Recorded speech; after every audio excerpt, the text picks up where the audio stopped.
ಶಹಾಪುರದಲ್ಲಿ short ಸರ್ಕ್ಯೂಟ್ನಿಂದ ಅಂಗಡಿಗೆ ಬೆಂಕಿ, ಲಕ್ಷಾಂತರ ರೂಪಾಯಿ ನಷ್ಟ.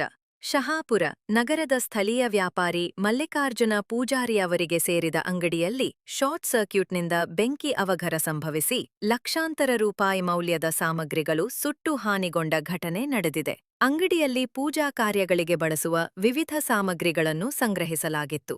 ಬೆಂಕಿ ತಗುಲಿದ ಪರಿಣಾಮ ಅಂಗಡಿಯಲ್ಲಿದ್ದ ಬಹುತೇಕ ವಸ್ತುಗಳು ಸಂಪೂರ್ಣವಾಗಿ ಸುಟ್ಟು ಹೋಗಿವೆ. ಪ್ರಾಥಮಿಕ ಅಂದಾಜಿನ ಪ್ರಕಾರ ಈ ಅವಘಡದಿಂದ ಸುಮಾರು 5ರಿಂದ 6 ಲಕ್ಷ ರೂಪಾಯಿ ಮೌಲ್ಯದ ನಷ್ಟ ಸಂಭವಿಸಿದೆ ಎಂದು ತಿಳಿದುಬಂದಿದೆ. ಇದರಿಂದ ಅಂಗಡಿ ಮಾಲೀಕರಾದ ಮಲ್ಲಿಕಾರ್ಜುನ ಪೂಜಾರಿ ಅವರಿಗೆ ಭಾರೀ ಆರ್ಥಿಕ ಹೊಡೆತ ಬಿದ್ದಿದೆ.